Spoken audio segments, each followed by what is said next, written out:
আজ আপনাদের সঙ্গে আরেকটি নতুন রেসিপি শেয়ার করছি। আজ আমি আপনাদেরকে বানিয়ে দেখাবো গার্লিক চিকেন। চলুন রান্নাটা স্টার্ট করি।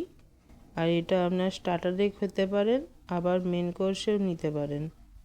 রেস্টুরেন্ট স্টাইলে আজকে গার্লিক চিকেনের রেসিপি শেয়ার করছি। চলুন, এখানে আমি 300 গ্রামের মতো চিকেন আছে। আমি এখানে 1 চামচ লবণ দিলাম আর অল্প একটু গোলমরিচ দিয়ে দিলাম, হাফ চামচের মতো। এখানে আমি 1 চামচ দেবো সোয়া সস,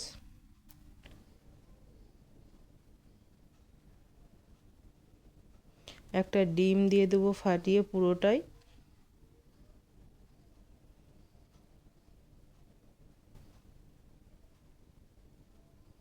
আর দেবো কর্নফ্লাওয়ার দেবো 2 চামচ। টেবিল চামচ নয়, এটা একটু মিডিয়াম চামচের 2 চামচ দিয়ে এটা ভালো করে একটু মাখিয়ে রেখে দেবো। ভালো করে মাখানো হয়ে গেছে। এটা আমি 15 মিনিটের মতো ঢাকা দিয়ে রেখে দিয়েছি। 15 মিনিট হয়ে গেছে। এরপরে আমি এটা আপনাদেরকে ভেজে দেখাবো। দেখুন একটু টাইট হয়ে গেছে ওটা।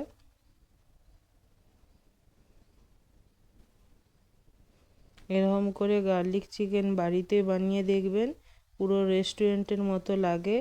আর এটা আপনি চাউমিন, পরোটা, রুটি যে কোনোর সঙ্গেই খেতে পারেন।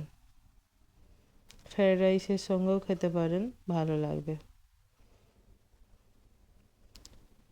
কিছুটা সাদা তেল দিলাম আমি। এরপরে এগুলো ছোট ছোট করে ভেজে নেব।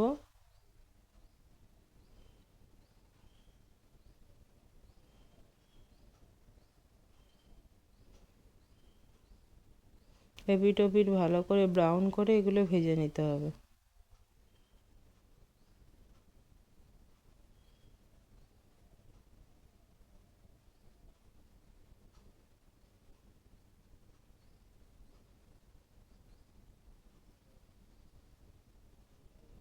এখানে একটা আমি বাটি নিয়েছি। এখানে আমি কিছুটা টমেটো কেচাপ দিচ্ছি।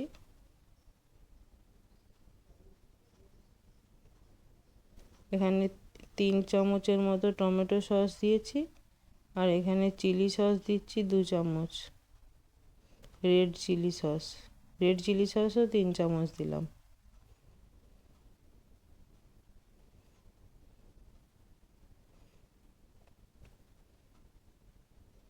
সোয়া সস দিচ্ছি এরপর 2 চামচ।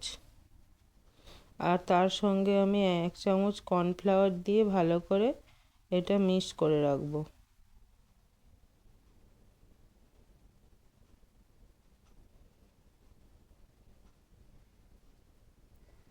এবারে আমি এগুলো তুলে নিচ্ছি। চিকেনের ভাজাগুলো ভালো করে ভেজে নিয়েছি। এগুলো এবার তুলে নিচ্ছি।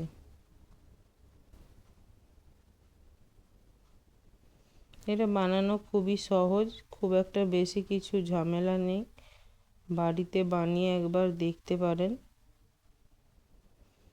এবারে আমি কিছুটা রসুন কুচি দিয়ে দিলাম। এখানে রসুন কুচির পরিমাণটা বেশি থাকবে, কারণ গার্লিক চিকেন মানে রসুন বেশি লাগে। রসুনটাকে ব্রাউন করে ভেজে নিলাম। এরপরে সসের মিক্সচারটা দিয়ে দিলাম।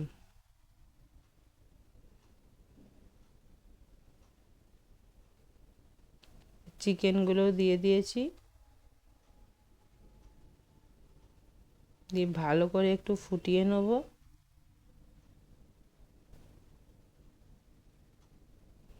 দেখুন এটা প্রায় কমপ্লিট হয়ে গেছে। এবারে গ্যাস বন্ধ করে দিচ্ছি আমি। এটা সার্ভিং প্লেটে আপনাদেরকে তুলে দেখাচ্ছি। এতে কোনো রকম আলাদা করে লবণ দিতে হয়নি, কারণ সসে তো জানেন লবণ থাকে।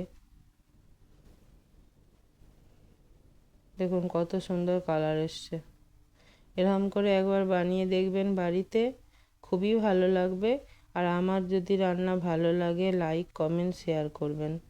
রান্নাটা এখানেই শেষ করলাম।